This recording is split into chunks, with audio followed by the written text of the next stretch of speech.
Está começando mais um episódio do AgriCast, o podcast do agronegócio. E hoje nós vamos falar sobre um tema muito importante, muito técnico, e para isso a gente trouxe experts no assunto. Nós vamos abordar o tema gestão de riscos e acesso a mercados globais no agronegócio.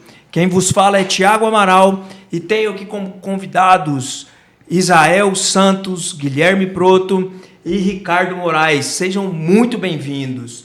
Guilherme, conte um pouquinho da sua história aí para os ouvintes te conhecer. O que você faz? Ao invés de eu ler o seu currículo, seu extenso currículo, muito mais interessante você contar um pouco do que você faz, o que te trouxe a Rio Verde, né? Nós estamos aqui em Rio Verde, o celeiro do agronegócio. Fique à vontade, mais uma vez, muito obrigado pela presença. Olá, Thiagão, boa noite. Realmente, satisfação estar aqui com vocês, com o Israel, com o Ricardo. E eu estou em casa, cara. Estou em casa, eu sou rio-verdense. Formei aqui, tenho a formação em agronegócio pelo Instituto Federal Goiano. Dei uma leve rodada aí, principalmente por Mato Grosso, em alguns momentos. Trabalhei com originação de grãos. Passei por 2 multinacionais. E, posteriormente, depois de andar um pouquinho, acabei conseguindo voltar para casa. Vim de volta para Goiânia por um tempo, pela empresa que eu estou hoje, que é a Stonex. E, posteriormente, a gente abriu um escritório aqui em Rio Verde. Estou aqui já na empresa aí há 4 anos e meio, mais ou menos. E nós somos uma empresa de serviços financeiros, voltados aí para commodities, uma empresa global. E eu trabalho na parte de gerenciamento de risco para grãos. Então, a gente atende tanto a parte de produtores, quanto esmagadores, quanto cerealistas, mercado interno, soja, de milho. A gente tem tentado aí trazer um pouquinho mais de tranquilidade nesse gerenciamento de risco em um mercado tão volátil que é esse nosso que a gente tem passado, né? Então, estamos aí tentando ajudar a turma um pouco a gerenciar esse risco mesmo da melhor maneira possível. É verdade, e sobretudo neste momento, né, o quão importante é gerir esses riscos, e nós vamos aprofundar sobre isso daqui um pouquinho. Israel, seja muito bem-vindo. Também não vou ler o seu currículo. Quero que você fique à vontade para se apresentar e também conte um pouquinho da sua história, como você veio parar em Rio Verde, você é de Rio Verde. Seja muito bem-vindo, meu amigo. Tiago, obrigado. É um privilégio também para mim estar aqui hoje com vocês, compartilhando desse momento, né, muito especial.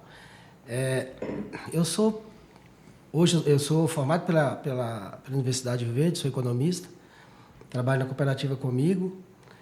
Diferente do Guilherme, que teve uma jornada um pouco mais extensa, eu estou na mesma empresa desde o início da minha carreira. Atualmente estou gerente comercial da Comigo, sou gerente da mesa de operações. A Comigo tem quanto tempo? A Comigo tem 49 anos. Começou, né? Ela nasce em Rio Verde, né? Ela nasce em Rio Verde, do pioneirismo, né, de alguns produtores liderados pelo então Paulo Roberto Cunha. E com o propósito de trazer serviço para aquela comunidade de produtores, em 1975. E de lá para cá, veio crescendo à medida que foram surgindo as demandas do agricultor, né? Do pecuarista, enfim, até se tornar essa cooperativa que hoje consegue atender a quarta maior as necessidades. Hoje, quando a gente olha, Ricardo, o ranking depende muito de onde você mede. Qual, né? A métrica, né? Qual a métrica? Para esse ano, as cooperativas ainda estão em fase, né, de fechamento, divulgação e aprovação dos seus balanços. Mas a Comigo hoje, com muita satisfação, hoje a Comigo, ela está ali entre as maiores do país no ramo agro. No ano passado recebeu o Prêmio do Valor Econômico como a melhor. Né, que bacana, que orgulho goiano. Muito. Daqui, né? Para Rio Verde é um privilégio, é um orgulho de verdade. É verdade. E para mim, mais ainda de fazer parte desse time. Quanto tempo você está lá mesmo? Vou contar agora, né? 46 anos. Eu estou há 30 anos. Que legal. Nossa, eu ia falar que eu estava 18 no Valongo. Que legal, cara. 30 anos na cooperativa. E você viu ali mudar tudo, né? Como gerente comercial, faço agora em 2024 eu faço 20 anos. que estou como gerente comercial já é um tempo. Já. Mas assim, eu costumo Patrimônio falar, né, da Comigo. não foi de propósito, assim, é engraçado, né? Que o tempo passa, que você olha para trás, nossa, passou um ano, passou 2 e...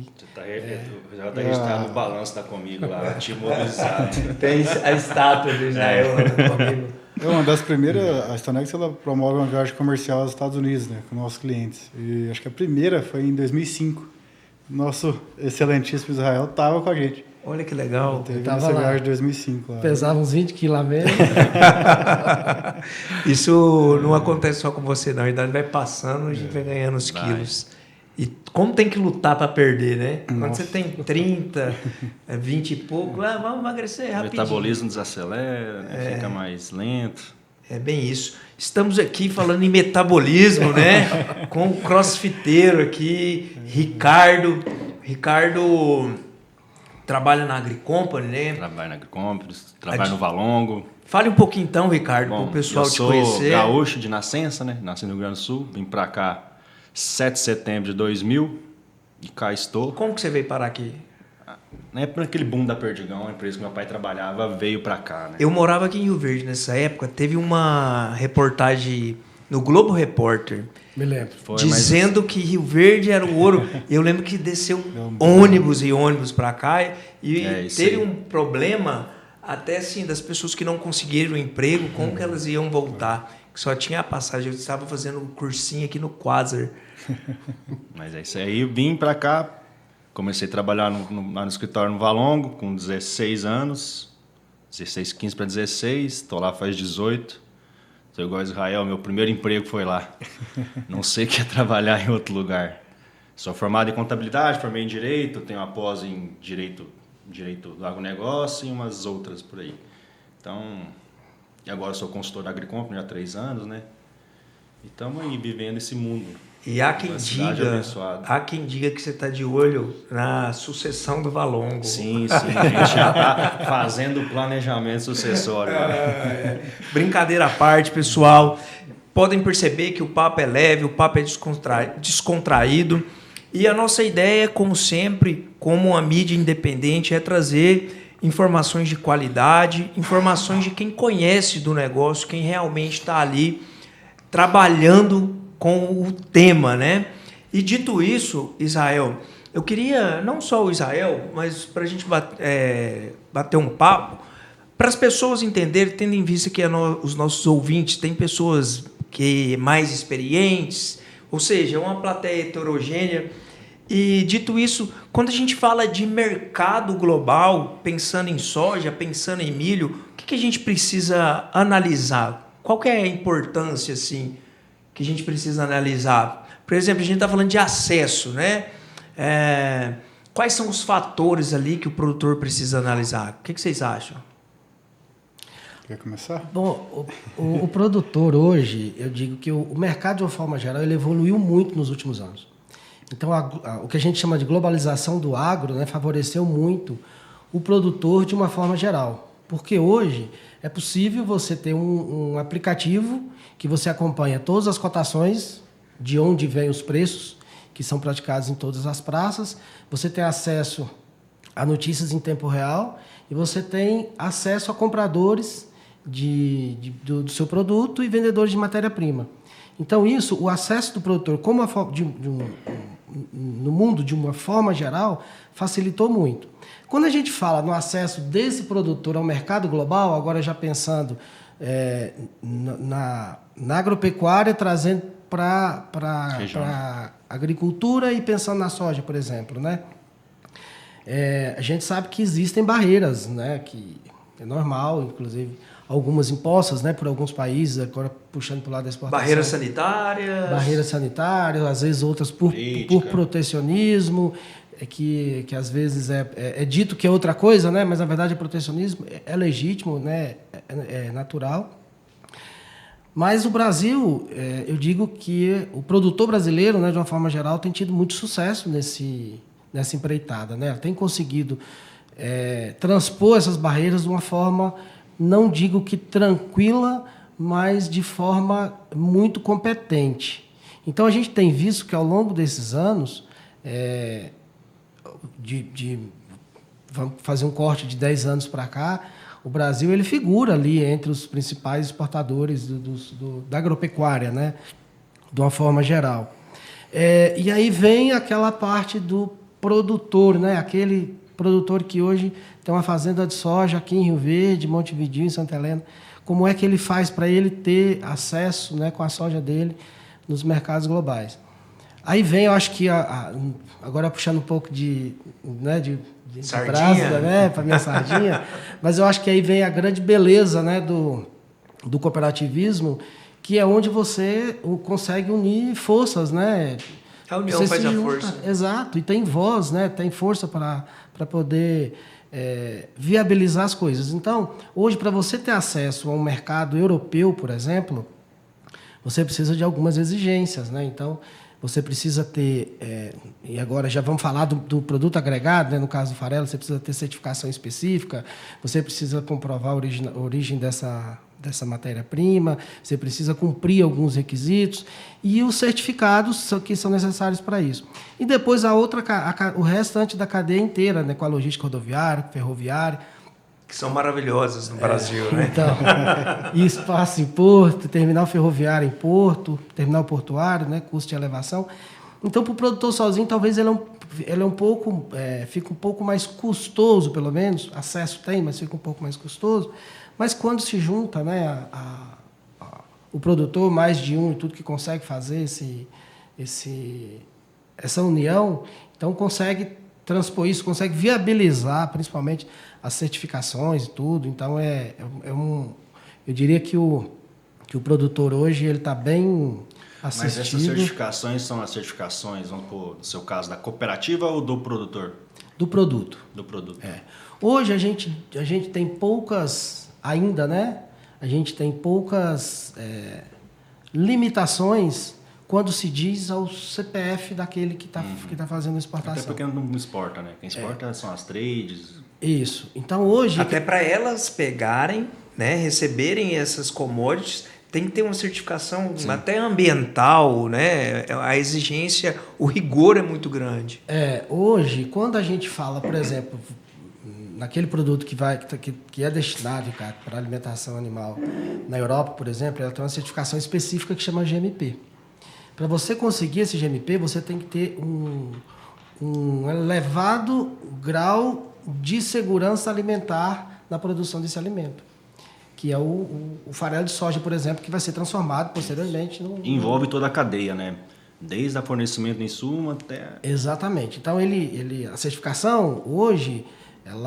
Ela tem o papel de garantir, de assegurar que toda a cadeia cumpra aqueles requisitos que o mercado lá fora exige. Aí a gente tem também outras certificações, que aí ele olha a parte social, olha a parte ambiental. Então, quando o produtor hoje ele tem as boas práticas, né? Ele produz de forma eficiente, de forma correta... Cumpre a agenda ESG. A agenda ESG hoje... Cumpre, né? A agenda. Não, assim, quando o produtor cumpre a agenda ESG, né? Quando ele boas cumpre, práticas. Não tem dificuldade. E aí a indústria fica com a responsabilidade de transformar isso da melhor forma e assegurar que esse produto possui a qualidade para acessar esses mercados. Entendo. Ô, Guilherme, e nesse viés, né? O Israel, o Ricardo comentando aqui sobre esses requisitos mais técnicos, dessas exigências, e no sentido financeiro, né? Essa mudança abrupta de narrativa que mexe no câmbio, o que você tem visto aí de dificuldade para esse acesso do produtor brasileiro ao mercado internacional, ao mercado global? A gente gosta muito de falar que nós temos aí as principais bolsas globais à nossa disposição por muitas horas nos dias úteis, né? Você pega, por exemplo, a Bolsa de Chicago, que é uma das que... quem manda no jogo, né? Referências aí para soja, milho, farelo e óleo. Ela está aberta 18 horas por dia, nos dias úteis. Então, isso tem mudado muito, cara. Isso tem mudado bastante. A gente está vendo, principalmente, as novas gerações entrando no negócio, para você pegar a parte de produtores mesmo. Os filhos entrando no negócio, trazendo aí uma cabeça talvez um pouco mais voltada para esses mercados. Então, a gente via muito um produtor brasileiro absurdamente especialista em produzir. E quando a gente fala em gestão Ainda de tem, risco, né? a gente fala em gestão de risco, fala em nós hedge. temos que olhar nas duas pontas, né? Não adianta a gente estar produzindo muito bem e pecar na hora de comercializar. E não adianta a gente comercializar muito bem e pecar no momento ali de produção. Então essa gestão de risco ela parte em todas as pontas, dentro da porteira, tanto para fora da porteira. Isso tem evoluído muito. Essa parte de acesso tem melhorado bastante. Eu acho que nos últimos anos a gente tem visto evolução grande de parte de corretoras, de empresas nesse sentido, de grandes bancos também, dando muita abertura. Mas você acha que é uma mudança cultural ou uma mudança tecnológica? Acho que é um pouco dos dois juntos. Eu acho que é tudo, acho que é o Não, time. eu falo porque se a gente for pegar hoje produtores, vamos supor um exemplo, que a nossa região, a média é de 50 a 60 anos, né? Produtor, idade. A cultura dele ainda é aquela cultura mais antiga, né? Muitos, né? Quem está mudando essa cultura foi, como o Guilherme bem colocou, é o pessoal mais novo.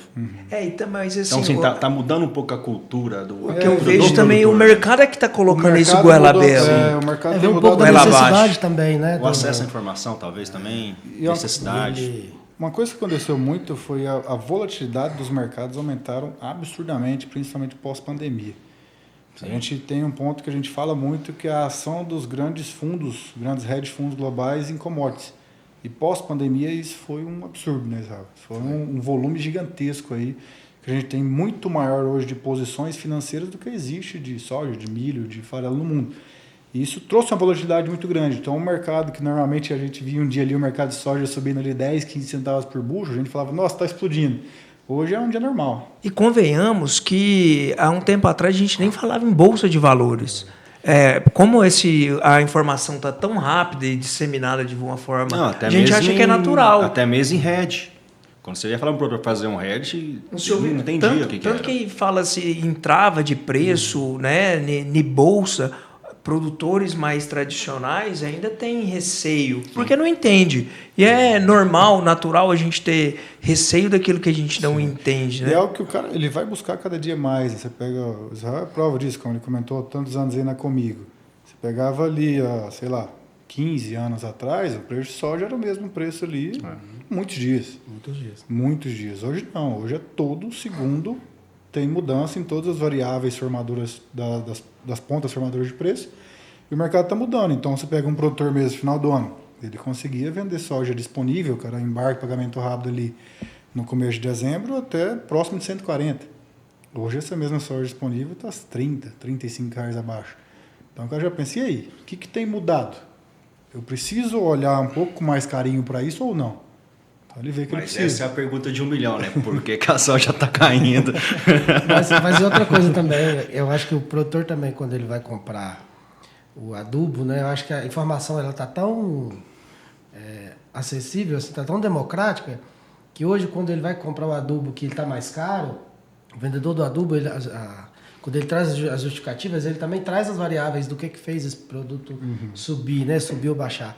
Então, ele acho que um pouco a necessidade também daquilo que você falou, né, Ricardo, assim, se é cultural, acho que um pouco a necessidade também dele enxergar, falar, bom, peraí, mas tem um negócio aí que eu não consigo dominar, né, que é essas variáveis que compõem o preço, tanto da matéria-prima... Uma fala do presidente muda a bolsa de valores, entendeu? São as narrativas, né, que se contam, né? Por exemplo, antes de vir esse cenário que a gente está aí devido ao clima e outras intempéries, você já assusta. O cara que ia investir, o cara põe o pé no freio. E isso tem um efeito cascata. Sim. Ele vai ter impacto, né, em toda a cadeia ali do agro. Isso é muito interessante. E também a gente precisa analisar, quando a gente fala de mercado, vocês sabem mais, né, que quando a gente olha para um produtor, né, a gente está olhando para uma árvore, fazendo analogia, e quando o mercado, se fala em mercado, ele está olhando a floresta inteira.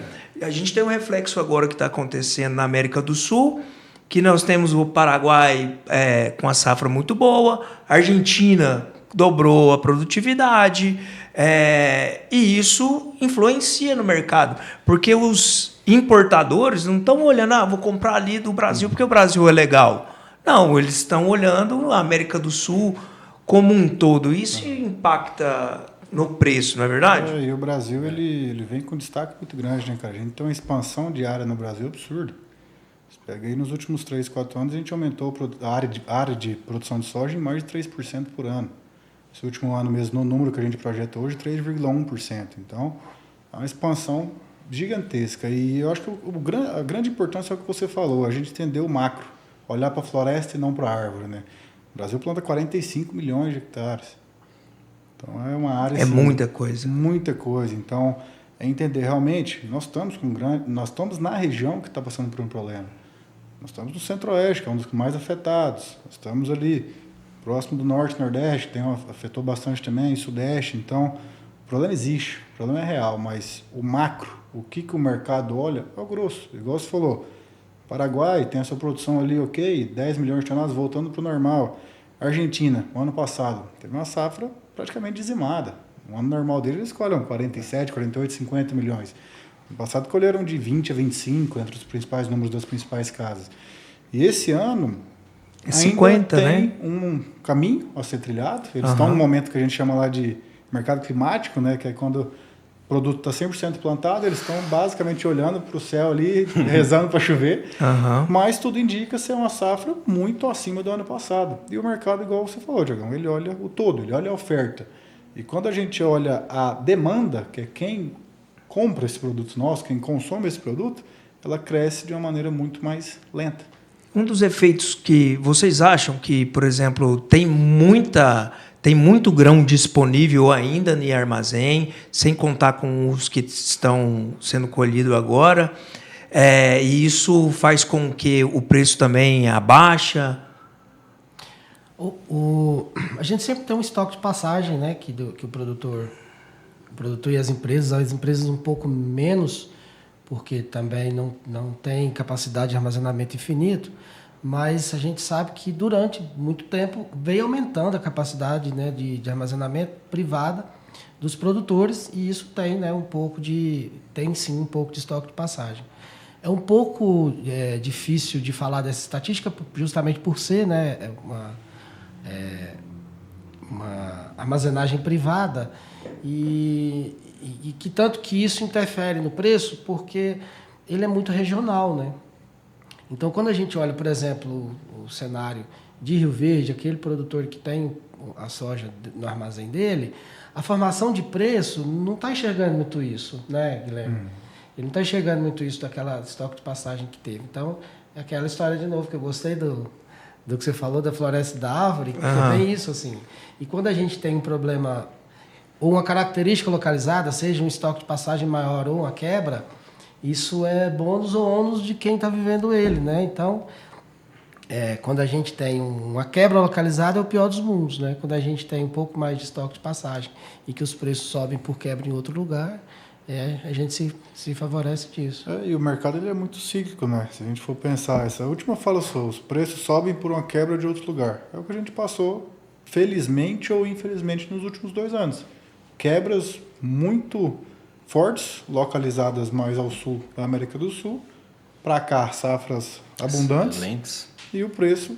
E se a gente for somar, se a gente for pensar nessa fala do Guilherme, se a gente for pensar o que foi produção de... aliás, vamos primeiro pela demanda, né? O quanto a demanda cresceu durante esse tempo. E a capacidade de produção dos principais produtores é muito mais soja, ou muito mais produto do que o que tem de consumo. Só que vem sempre acontecendo alguma coisa que alguém tem uma frustração de algum lugar, né? Agora, por exemplo, nos Estados Unidos, eles estão tendo dificuldade de escoar, né? Por causa do canal do Panamá. Aí parece que eles estão tendo que passar por baixo da África e isso está fazendo a gente teve uma junção de 2 fatores aí nos últimos meses. O calado do canal do Panamá teve muito baixo nos últimos meses. Isso fez já um impacto, um custo logístico ficar mais alto para eles, saindo do Golfo. E hoje a gente tem um conflito aí está pesando muito a nível global no Mar Vermelho. E é um dos... Tem muito saque, né? Né? Até eles chamam de pirataria, né? Ataque aos... E é um dos pontos ali de escoamento ali pelo famoso canal de Suez. E aí eles têm que hoje, basicamente, para buscar essa soja, a China buscar uma soja nos Estados Unidos, eles têm que passarem por outras vias marítimas. e essas vias marítimas aumentam em média ali de 10 a 12 Só dias. contornar a África, não dá Então, nada. Você vai Pertinho. pegar um frete, cara, o frete comparado do ano passado, que estava sendo executado do Golfo para a China para esse ano, é quase 190% acima. Então é muito, afeta bastante. Isso, querendo ou não, tira poder do grão da exportação americana, né? Então acaba trazendo impacto para as cotações de Chicago e fazendo com que o mundo olhe um pouco mais para quem tem esse grão disponível para vender, que somos nós aí em grande volume nesse momento também, sabe? Perfeito. Então de tudo, impacta de tudo um pouco também. A importância, né, da gente bater esse papo aqui com o intuito de levar conhecimento ao produtor, porque é só com conhecimento que ele vai conseguir gerir riscos, né, e ir atrás. E cada vez mais a gente precisa frisar, né, o óbvio precisa ser dito. A fazenda, aquela fazenda antiga, que o cara colhia muito, anotava tudo no papelzinho, aquilo lá já não pode existir mais. Hoje a fazenda ela deve ter uma gestão empresarial, e como gestão empresarial precisa de consultores financeiros, pensando na própria questão de contrato futuro. A gente estava conversando ali nos bastidores, né, Ricardo? A própria questão de agora como que vai vender o que colheu, quem tem contrato tem vantagem, conseguiu travar o preço, né? Inverter um pouco, né, o cenário, porque antigamente o que o produtor fazia? Não fazia contrato futuro, ficava com a soja disponível porque sempre era mais cara, né? Aí hoje, vamos dar um exemplo, o Guilherme acabou de falar, o cara conseguia vender a soja a 140 no final do ano. Quem não fez contrato ano passado, travou a 130, 140, tá com a soja disponível, hoje está 100, se for pegar líquido, 97. Então, se inverter o cenário, né? Quem fez contrato futuro hoje, vamos dizer assim, tá tranquilo. Pegando esse gancho que você está falando do preço, tá? Quem não fez, por exemplo, vocês acham que é uma boa saída, ao invés dele vender o grão e trocar em insumos, como você... A troca, eu falo assim, acho que de todos os instrumentos que tem de gestão de risco e de segurança, talvez seja a mais difundida, e eu acho que talvez a que o produtor se sinta mais à vontade de fazer, porque ele conhece muito bem as duas pontas. Então ele conhece aquilo que ele vai produzir e ele conhece aquilo que ele vai precisar comprar para produzir. Então, o que a gente vê em momentos, né, que as margens estão mais curtas? A gente vê esse tipo de modalidade crescer mais e antecipar mais.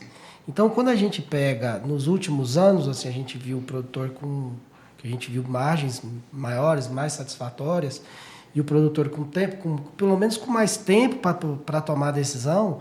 Então, a gente vinha bastante venda no spot. Estava capitalizado. Estava capitalizado, então tinha O juro estava menor, porque antes, quando dava uma queda no valor, o cara segurava e pegava um empréstimo no banco a 8%, 6,5%. Aí hoje você vai no banco, é 15%, você conseguiu um juro muito bom, 13%. Então o cara tinha para onde correr. Agora, ou vende a soja, um exemplo, a 100, ou você cai no juro lá. De alguns chega até 20%. A conta ficou muito mais apertada, né, hoje. Então, os instrumentos as pessoas começam a olhar os instrumentos como uma forma de mitigar, né, esse risco, de melhorar a gestão do custo dele, né, pelo menos. Eu acho que isso é o ponto mais importante, talvez, da nossa conversa hoje. É a mensagem de que os custos, eu acho que é o primordial na produção. O custo, ele é algo que... Tem muita gente que não concorda, que fala, mas o custo é algo que não é dele. Então, ele deixar custo em aberto, ele está especulando com algo que não é dele. O que é isso? Ele tem o custo de produção dele já feito, fez lá, comprou os produtos, comprou os insumos da Comigo, por exemplo, ele vai ter que pagar aquilo ali de qualquer maneira. Então, a gente bate muito na tecla, cara, seja pelo barter, seja pela venda de contrato futuro, trava os seus custos. Porque a única variável que o produtor controla, né, que é o custo, porque o preço da soja não controla, exatamente. É o mercado que estipula. Então, se o cara não tiver um controle de custo... Controla relativamente, né? Uhum. O cara tiver uma gestão, né? Você não pode perder de vista, né? Não pode perder de vista o custo. O restante é muito importante, mas aquilo, assim, eu acho que é o dever de casa. É o mínimo. E quando você pega essa conta que você mesmo acabou de falar, de virada de ano aí, R$30 abaixo, cara, isso vai na veia dele. A relação de troca dele, o quanto de soja ele dá para aqueles produtos que ele comprou para produzir, muda muito. Então é algo que a gente já está começando a olhar muito, por exemplo, 2025. O mercado agora, a gente começa a falar muito isso. Daqui a 2 meses a gente tem a Tecnoshow, grande feira nossa aqui da região, da Comigo. E já começa a rodar muito negócio para 2025. Salvo engano, vai ser dia 8 de abril. De 8 vai a 12. começar, 8 a 12 de abril, 8 né? a 12 de abril. E ali o mercado já movimenta de forma absurda. E o que a gente olha? Quanto você está dando de soja para receber aquele produto. Então, é esquecer um pouco o preço. Ah, mas essa soja está sendo precificada a 105, a 103. Cara, quantas sacas você está dando de soja para receber aquele produto para você fazer a sua produção? Isso é o que importa. Está bom, está dentro da média histórica, está dentro da média que você gastou nos últimos anos. Trava, deixa em paz, não vamos especular com essa parte não. Depois o restante, com seus custos travados, a gente vai fazer média, a gente vai buscar um pouco mais de ferramentas, olhar para ferramentas financeiras, olhar para Chicago, olhar para câmbio, mas o custo em si, vamos Guilherme, deixar ele travado. Como que a StoneX entra nesse jogo aí? Como que ela auxilia o produtor? A StoneX é uma empresa que esse ano a gente faz 100 anos, é uma empresa americana. Você está lá há 100 anos também? Eu estou lá há 4 anos e meio. 4 anos e meio muito bons, cara, graças a Deus, muito feliz ali. E nós temos vários braços na empresa, a gente tem mais de 80 escritórios hoje a nível mundo, aqui no Brasil nós estamos com 15. E um desses braços da empresa, o segmento que eu trabalho é na parte de consultoria. A gente tem uma consultoria em gerenciamento de riscos, aqui no Brasil há 30 anos.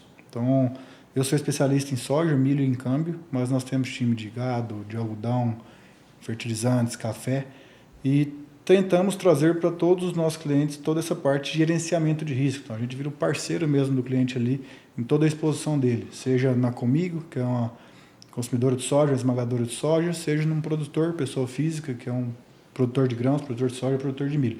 E cada tipo de cliente tem a sua exposição específica. E qual que seria, assim, só para o pessoal entender, né? A gente fala assim, parece tão óbvio, mas o que seriam essas ferramentas assim, de gestão de risco? O que pode ser feito? Cara, a primeira coisa que a gente mais vai olhar é bater o mercado como um todo. Basicamente, fundamento. Ou seja, o que está acontecendo, porque a todo momento tem acontecido algo. A todo momento acontece algo que movimenta a parte de moedas global, movimenta os fundamentos de soja, os fundamentos de óleo, de farelo, de milho. Então, o nosso serviço em si como um todo, ele vem de uma inteligência de mercado global, para entender tudo isso que tem acontecido, porque até o que a gente comentou agora, né? O produtor hoje ele tem uma gama de informações muito grande chegando para ele, né? WhatsApp, e o WhatsApp já viraliza, vira aquela coisa, mas realmente uma análise do que aquilo ali impacta no negócio dele, eu acho que é um pouco mais importante. E a gente tenta trazer essa análise, o que aquilo ali vai mudar para o negócio dele, o que aquilo ali vai impactar. Então, cada cliente específico, como a gente comentou, tem a sua exposição, tem o que ele pode ter de risco ou não com cada tipo de mercado, e a gente avaliando tudo isso, vamos entender a vida de cada cliente em específico, então não tem uma fórmula mágica, então a regra, o produtor tem que até vender... porque o futuro é incerto, produtor você hoje... não sabe se vai ter guerra ou não vai ter guerra, vai atrasar insumo, vai aumentar insumo, né? E é tudo isso que a gente olha, então, por exemplo, o Israel comentou agora, foram várias coisas que aconteceram nos últimos anos, né? A gente veio de guerra comercial, Estados Unidos em China, para peste suína na China, pandemia. Depois viemos para pandemia, guerras globais, quebras de safra saindo de laninha para El Niño, padrão climático, e é muita coisa. Praga. Muita coisa. Você pensa o produtor, ele tem que pensar em plantar, torcer para o clima ajudar, tem que atender o comprador de grão, ele tem que atender o vendedor de sumo, ele tem que vender a soja dele, então o cara sozinho, talvez, se ele for avaliar tudo isso aí, não dá tempo. Então é o que vocês comentaram, ele precisa de ter alguém ali à frente do comercial dele, alguém focado naquilo. Ele precisa de parceria, seja uma StoneX da vida, seja uma Comigo, para ajudar ele nesse gerenciamento de risco, a entender todo esse mercado, o que isso impacta no negócio dele.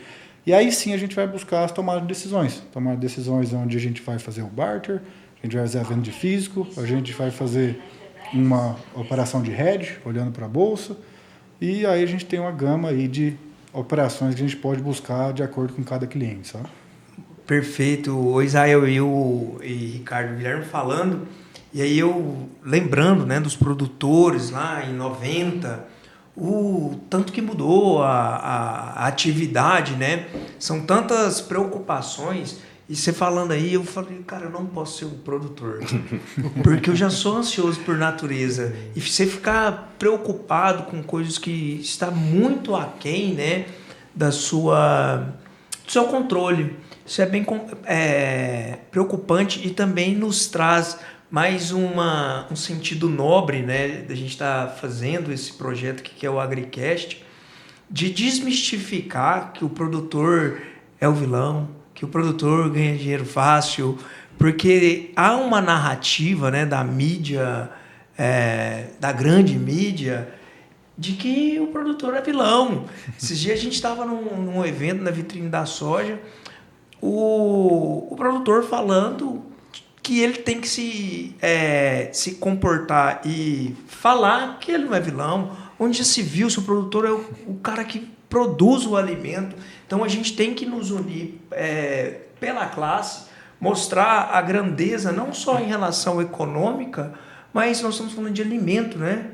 E o alimento, alimentar o mundo. Tem um monte de chinesinho com fome. Ô, Israel, qual que é a importância, falando assim, né? A gente fala brincando, mas qual que é a importância do mercado chinês hoje para o Brasil? Só voltando um pouquinho, até aproveitando a sua fala com relação a visão, né, do produtor. Eu acho que esse é um dos, se não o maior desafio que o produtor brasileiro hoje tem pela frente. É até difícil falar um desafio só, né, porque são tantos, mas eu diria assim que a gente vê hoje movimentos nesse sentido, mas muito tímidos, inclusive da própria classe, de desmistificar muita coisa. E a gente não precisa ir muito longe. Então, você chega no Brasil, por exemplo, com uma parte da sociedade urbana que tem um tipo de preconceito com o agro brasileiro de uma forma geral, que polui, que explora, que desmata, que não preserva, que é o vilão realmente. E não é difícil você ver isso. E quando a gente vê hoje o alcance que tem, principalmente das redes sociais, que virou a forma de comunicação talvez mais usada pelas pessoas, e as pessoas não se dão ao trabalho de verificar se aquela informação é verdade ou não é, aquilo que era para ser uma mentirinha, né, um engano, um negócio... Efeito tufão, né? Fez um estrago. Então, eu acho que a tarefa, eu acho que do setor, é de chegar de desmistificar isso, porque está vindo muita coisa por aí com relação à rastreabilidade de soja, principalmente. E se a gente, né, não digo o setor, mas o Brasil, como um grande produtor de alimentos e um dos principais exportadores do mundo, se não tiver essa consciência, se as pessoas não enxergarem o agro como ele é, então como que a gente vai vender essa imagem lá fora, né? Então, se a gente ouve críticas infundadas aqui dentro e que muitas das vezes não há esforço nem de aquele sentimento de vira-lata. Nós somos hoje a gente é a 9ª maior economia do mundo. Então a gente tem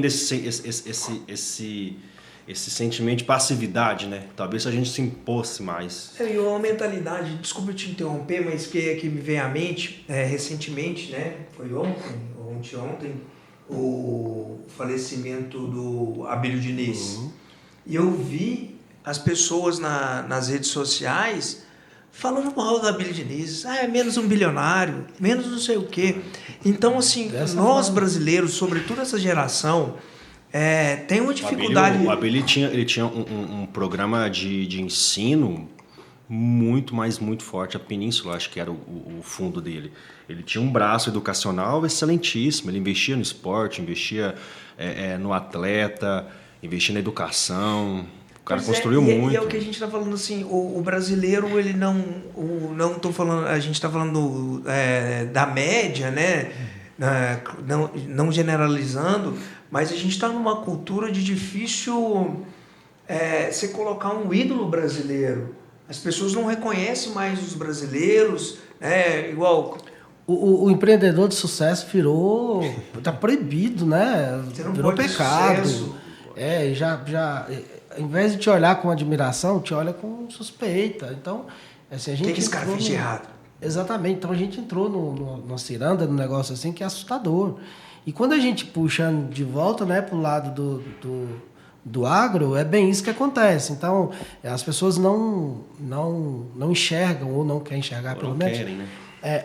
Toda a força, né, que o agro tem, tudo que o agro contribui, impulsiona a economia do país, e até um pouco de ignorância, talvez motivada ou proposital, de ver que aquilo que ele está consumindo todos os dias está vindo do campo que alguém está produzindo. Você sabe quando que impacta? Num ano igual esse, a quantidade de soja que a gente está deixando de produzir em relação ao ano passado regionalmente, por exemplo, movimenta absurdamente nossa economia. Sim. Então impacta no nosso comércio, impacta no nosso custo de restaurantes, alimentação, escola, advogado, o tudo, salão de toda a beleza. cadeia. Quando tem uma quebra de safra, a cidade para. Não tem circulação de dinheiro, porque tudo vem dali, ué. Impacta muito. Assim, na né? nossa região, vamos supor, no interior, né? E nós estamos pegando E Brasil é interior. 2020. Eu quero até... O pessoal ainda acha que Brasil é São Paulo e Rio de Janeiro. Brasil, se você for pegar a maior parte da população, é do interior. É onde fomenta o... Você sabe quando que a população mundial urbana virou maior do que a população rural? 2022. Eu vi esse número esses dias. Não sabia. 2022, a população urbana ficou maior do que a população rural no mundo. Então, essa no urbanização... mundo. No mundo. Essa urbanização é uma coisa... É porque aí a gente vai lá para a China. E aí eu volto a pergunta para você, lembrando da China aqui, qual que é o impacto aí do mercado do chinês na economia, no mercado, né, brasileiro, do agro? A China hoje, ela é responsável, né, pelo menos pela soja, né, pelo impulso, pelo menos, né, da produção de soja. Hoje, é difícil você imaginar a produção de soja brasileira sem a demanda chinesa. Então, tudo isso que a gente viu de incremento de produção no mundo veio do incremento da demanda chinesa. A China hoje ela possui um parque fabril muito robusto e que a característica da China hoje é importar matéria-prima, né? Ela importa a soja, transforma isso em proteína vegetal, em proteína animal, enfim, e importa da gente a soja. E o produto agregado que a gente produz aqui tem um pouco de Ásia também, tem um pouco de China, no caso do óleo, mas o restante vai para a Europa, enfim. Mas hoje é difícil a gente imaginar, né, Guilherme, a produção pelo menos de soja aqui no Brasil sem a demanda da China hoje. E que tem feito falta de um tempo para cá, né? Se a gente for ver o que aconteceu na pandemia, todas as restrições que tiveram, então ele teve uma freada ali, né, de consumo deles, né, teve uma reduzida de consumo, para depois voltar à escadinha de novo. Então, é o principal fator que a gente olha hoje, pensando em demanda, é a China, é o consumo da China. Isso é uma das coisas que a gente vê muita discussão, né? A gente fala muito, a demanda está fraca, aí vem um outro analista e mostra, a China está num recorde de importação mensal. Ok, teve recorde mesmo nos últimos meses, teve meses absurdamente fortes, principalmente vindo aqui do Brasil. Só que é o que a gente falou lá no começo, a oferta tem aumentado muito mais do que essa demanda. Essa demanda chinesa está ali, 98, 100, esse ano... Aquela aumenta 2, a gente quer que ela aumenta 5, né? Exatamente. 5, 6, a demanda chinesa, que é a grande boca do mundo, tem aumentado 1 ou 2 bilhões de toneladas aí. Você falou que a China compra 102 milhões de toneladas só do Brasil? Não, geral. Geral. A importação geral deles. Do Brasil... Você vai comprar? Não, foi isso que eu pensei. Do Brasil, aí, em torno de uns 70% aí do que a gente exporta, 65% a 70% vai para ele. É muita coisa. Se eu não estou enganado, acho que 73%. Tá tendo um novo play no mercado, que é a Índia, né? A Índia também está crescendo muito. Tem muita gente, né? Acho que é o país... Passou a China, é o país mais populoso do mundo. Mas eu ouço falar que a Índia tem umas características internas, assim, que porque é muito cultura muito enraizada, muito forte, né? Então, eles têm hábitos, assim, muito diferentes entre eles. Então, assim... Dentro do país que você chega tem... É um país cultural muito pujante, né? Já tem um óleo que domina lá, né? Óleo de palma já é um consumo gigantesco na China, que é o... Mas fabricado no Brasil? Não. E grandes produtores mundiais de óleo de palma vêm Indonésia e Malásia. E a gente brinca muito nisso, assim, eu acho que de vez em quando a gente fica brincando. Cara, a gente imagina muito que o óleo de soja é a grande produção global, né? O grande consumo global. E é o óleo de palma, que a gente conhece aqui no Brasil como óleo de dendê. Então é a grande, maior consumo Vivendo e aprendendo. global. Se a gente pudesse hoje poder abastecer a Índia de proteína, nossa, realmente era uma outra revolução. Vegetal, né? Porque animal eles não comem. Eu já ia falar, a proteína que sempre chega com bife lá. Não, mas então, mas podia ser, pode ser porco, né? Pode ser frango, não precisa. Verdade. É verdade. Mas eu acho que eles, pelo menos o que a gente ouve, né, que eles têm uma característica cultural que precisa mudar um pouco ainda para poder chegar no que chegou a China, né? Uma coisa que a gente olha muito também foi a questão de renda per capita de quando a China começou a ser um grande boca do mundo, vamos dizer assim também. Né?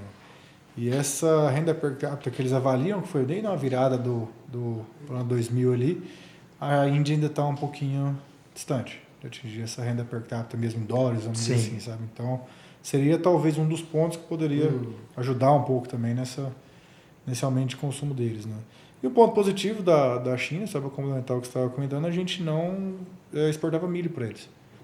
A China ela não era um grande player na importação de milho global. Eles são o segundo maior produtor de milho do mundo e há mais ou menos aí umas 3 safras eles tiveram alguns leves problemas por lá na hora de colheita deles e acabaram importando um pouco mais ali dos Estados Unidos na época e essa conta fechou. Assim como estava fechando para a soja, a conta deles ele acabou ficando boa, trazendo margem e hoje eles são os maiores importadores do mundo. Então eles saem ali de um ano que a necessidade muito grande, eles importavam 4, 5 milhões para importar aí hoje acima de 20 milhões de toneladas de milho. E o Brasil, a final de 2022, né, se eu não me engano, foi a primeira vez que a gente mandou uma carga de milho para a China. Então a gente não tinha esse acordo comercial entre os dois países no milho, né? E foi feito um acordo ali até no final do último governo e hoje aí é um dos grandes players da nossa exportação de milho global e também é a China. Maravilha, eu falei que o papo flui, temos 50 minutos de conversa já. Imagine se tivesse uma cervejinha aqui, e até de madrugada conversando. É bom demais conversar com pessoas inteligentes. Ô Guilherme, trazendo para o campo prático aqui, a gente já está chegando ao final desse episódio. Você não vai fazer a pergunta de 1 milhão? Por que a soja está caindo? É o que todo mundo quer tentando desvendar. O que dia que vai subir, pelo menos. É o que todo mundo está querendo desvendar. A gente já respondeu um pouco disso no meio do caminho. Mas aí. Tudo isso que a gente falou faz parte, né? Agora sim, a que preço vai chegar, né? Qual o preço vai ser o milho? Foi brincadeira, mas eu queria ouvir a opinião deles. Por que a soja está caindo? Quais são os fatores que influenciaram, os fatores reais? Não o que sai na A gente mídia. tem uma oferta mundial maior do que a gente teve no último ciclo. E uma demanda de lado. Uma demanda que ainda é muito grande. Que a gente está falando, Paraguai. Ela não cresceu da mesma maneira que a oferta. Então, quando a gente pega o Brasil, ano passado, a gente teve números de mais ou menos 160 milhões de toneladas de produção de soja. Só uma Argentina, de 20 a 25 ali, 185. Paraguai colheu suas 8, 193. Aí a gente tem Uruguai, alguns outros países que produzem um pouquinho. Então vamos dizer, 195 milhões de toneladas aqui na América do Sul ano passado. Esse ano a gente tem um Brasil ainda na casa dos 145 a 150, que estão as principais casas aí estimando. O nosso número ainda é 150,4 milhões de toneladas. E uma Argentina já vindo aí para uma safra bem dentro mais do normal, que é próximo das 50 milhões. Esse ainda é um número que vai, com certeza, mudar bastante nos próximos 2 meses, né? Vai depender muito de clima, né? Eles estão passando por muitos problemas climáticos lá nas últimas semanas. Mas eles estão animados. Tá, assim, para quem estava colhendo igual o ano passado também. O ano passado, né? Foi uma pancada muito grande. Né? O Rio Grande do Sul também está colhendo bem. O Rio Grande do Sul tem vindo uma produtividade boa. Então, quando a gente soma essa oferta que a gente tem esse ano, principalmente na América do Sul, comparado ao ano passado, é uma oferta muito maior. Então, o Brasil teria que colher uma safra ali realmente abaixo de 130, 120 e poucos milhões de toneladas para a gente ter uma safra pior em volume geral do que a gente teve no ano passado. Então, é um dos pontos. Juntamente com isso, a gente tem a oferta e demanda global, o câmbio, que é uma situação completamente diferente do que a gente tinha de câmbio no ano passado, prêmio das trades nos portos também aí está numa situação totalmente diferente. Então, não tem um ponto específico. São várias variáveis. São várias variáveis. Uma questão Eu técnica. acrescentaria, desculpa. Não, por favor, Eu fala. acrescentaria uma coisa que às vezes a gente não... Quando a gente analisa demanda e oferta global, né, que a gente faz toda essa conta que o Guilherme fez muito bem, tem o fator Argentina, não é só a Argentina colher 48 milhões de toneladas, sair de 27 para 48 ou 50 que seja. É a importância que a Argentina tem no esmagamento de soja.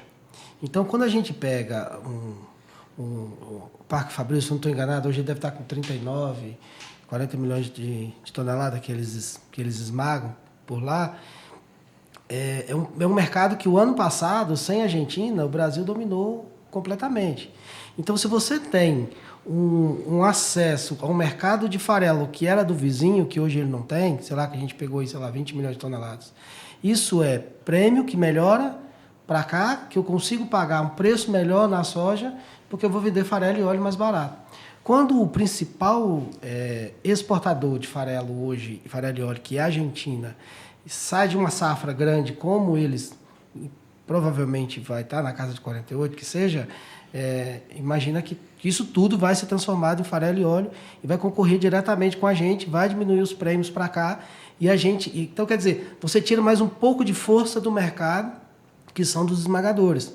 Porque são dois mercados que, apesar de diretamente relacionados, mas ele tem uma característica ali que é o esmagador, às vezes ele consegue pagar um pouco mais porque ele consegue agregar valor a isso e vender farelo e óleo. Então, é um mercado, apesar de ser o mesmo, mas... É a mesma empresa em vários momentos, né? Mas quem compra a soja é a China, quem compra o farelo é a Europa, por exemplo. Acaba diversificando o produto. Exatamente. Apesar da matéria-prima ser a mesma, o produto é diferente. Só para a gente esclarecer aqui, o que seria esse prêmio? O prêmio, ele é um valor que ele pode ser um ágio ou um deságio, que é pago na mercadoria, no nosso caso, né, aqui no Brasil, baseado em um determinado porto e por diversos motivos. Assim, Quem né? paga? Quem paga é o comprador. Então, nós temos uma cotação que hoje é listada na Bolsa de Chicago, e esse preço ele pode sofrer um ágio ou um deságio, dependendo do interesse do cliente ou da demanda e oferta mesmo. Então, se a gente tem uma cotação em Chicago que hoje reflete o mercado americano, para trazer isso para o mercado brasileiro, a gente tem esse prêmio que soma-se a essa cotação. Ele é como se fosse um ajuste local para o preço global. Perfeito. Então, a gente tem a Chicago, que é a referência, e o prêmio ele vem para balizar esse mercado global. Dá uma equalizada. E como o Israel comentou, né, ele normalmente, por exemplo, no caso da soja, ele é um ágio. Ele tem ali Chicago mais prêmio menos custos. Aí tem mais ou menos uns 1 ano e meio, 2 anos, né, que a gente está vendo um deságio. E aí tem vários pontos que trazem também essa desvalorização do prêmio aqui, mas a gente tem hoje então Chicago menos o prêmio, que o prêmio é negativo, menos os custos. Então normalmente a gente vende soja aqui no Brasil, nessa época do ano, vamos dizer, 50 centavos por bushel mais Chicago. Agora a gente está vendendo 60, 70, 80 centavos por bushel abaixo, tirando de prêmio. Então isso pesa bastante na conta também. Né? Então é tudo uma das pontas formadoras de preço. Né? Então basicamente hoje a gente tem Chicago, mais ou menos prêmio, menos os custos, vezes o dólar. E aí as principais pontas formadoras de preço estão sofrendo muito aí nesses últimos meses. Chicago, a gente saiu de 2023 para níveis como 14 dólares por bushel, para hoje 11,80. Prêmio já estava muito negativo em 2023. O câmbio, dentro de 2023, ele teve uma desvalorização, uma valorização, na verdade, o real valorizou frente ao dólar aí, quase na casa dos seus 10% também, ali nos picos do ano, ao fechamento do ano. E tudo isso faz a gente ver uma soja hoje aí na casa dos 105, 106 reais, que, como a gente comentou, em alguns momentos no final do ano passado ele chegou a bater 140. Então é em cima de tudo isso que a gente fala, né, Zé? Esse gerenciamento de risco, para você não ficar, principalmente com todas essas pontas em aberto. Tendo em vista, né, que a equação ela é muito variável. Então tem que ter ferramentas aí para gerir esse risco com certeza. E senhores, qual que é a perspectiva assim para o milho? O que o mercado está enxergando aí do milho? É o otimismo? O que vocês... Eu vou falar um pouco aqui agora do que eu ouvi de um produtor agora à tarde. Ele tá colhendo a soja agora e fez um comentário, né? Que ele vai plantar o milho agora na janela, né? Numa boa janela, e tem bom volume de água no solo e tem previsão de mais chuva para os próximos dias. Então, ele está feliz e espera que ele tenha uma boa colheita de milho. Que assim seja. Mas a gente ouve também falar de alguns que... Mas tem sempre mais, né? Depende. Mas o vizinho do lado... que não está com a mesma, Abre aspas. que não está com a mesma... na mesma régua ali. Então, eu particularmente não tinha visto até hoje uma safra que a gente tivesse produtor quase colhendo e outros com soja de 20 dias, um mês. Então, pensando em área de safrinha... Até porque eles pediram alongamento da janela, nós temos casos aí de pessoas que plantaram pela terceira até quarta vez, né? Perfeito. Imagina se essa área for uma área de safrinha. E a gente curta, tem... né? Exatamente. A gente não está podendo muito defender modelo climático esse ano, porque a gente teve tantas contradições e aí talvez o Super El Niño, né, que pode ter interferido nisso, mas a gente tem digo um problema, né, mas a gente tem um desafio razoável aí, que é, além de conseguir plantar numa janela razoável, a gente precisa de chuva, principalmente no mês de abril, né? Março, abril. Então, e a gente hoje tem alguns modelos que apontam um problema em algumas áreas, assim. Eu dei uma olhada hoje nos dois principais modelos que a gente, se eu não me engano, nós temos 9 modelos climáticos globais que são mais usados. Os principais é o modelo americano e o europeu. E tá bem ruim para abril.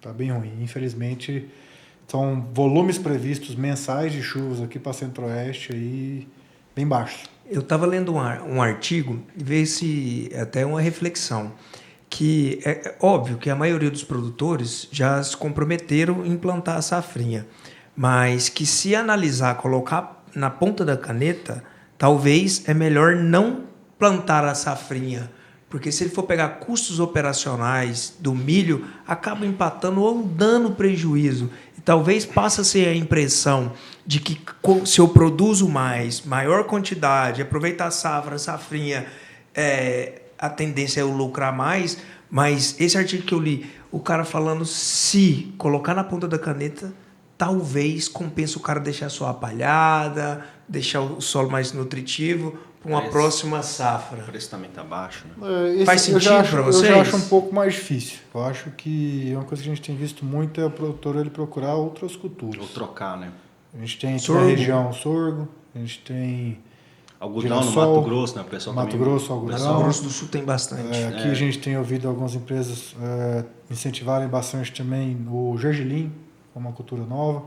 Então, nossos clientes mesmo, pessoa física, a gente tem visto tudo. Tem visto o cara que vai plantar a mesma área que ele plantou o ano passado de milho, tem visto o cara que vai plantar uma área de sorgo um pouquinho maior, o cara que vai plantar uma área ali de girassol, e tem de tudo um pouco, está bem mesclado, mas deixar a área em si ali na palhada, eu acho que ele joga até uma braquiária lá, vamos dizer assim, pro gado, mas seria um pouco mais inviável. Para a nossa assim. região não seria viável. Essa parte, eu acho que gira, principalmente no nosso time agora, contra a grande dúvida do potencial da safrinha brasileira.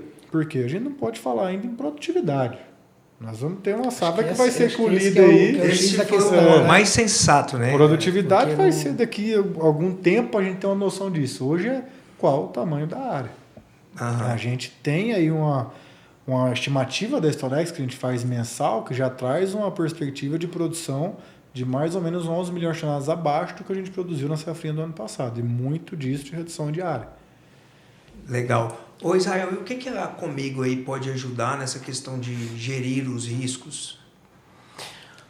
Eu acho que a mensagem da gestão de riscos ele fica principalmente E quando a gente fala em risco, também vem aquele monte de coisa, né? Sei lá, você tem risco operacional, tem risco agronômico, tem risco ambiental, jurídico, risco de liquidez. A gente está no jurídico. Porque se for pegar todos os aspectos, político, jurídico, econômico, climático, uma coisa que pesa muito, os institucionais, de uma forma geral, né? Política fiscal, política monetária, tudo, cenário macroeconômico. Então, quando a gente fala em risco, são muitos, né? Mas alguns, talvez, o produtor ele consiga ter um pouco mais de controle, ou pelo menos minimamente, né? Então, quando a gente pega aquele produtor que tem a gestão do custo, eu acho que é a principal jogada, assim. Eu acho que o X da questão é conhecer seu custo, é ter o custo, é você não perder de vista em hora nenhuma. As modalidades de comercialização, sobretudo em épocas que a gente vê de margens mais reduzidas, elas tendem a ter mais opções. Então, eu faço uma venda aqui, recebo com mais prazo, ou eu faço uma venda antecipada para entregar depois, eu faço um pacote de troca. Então, a comercialização em si, ela há de mostrar outras oportunidades.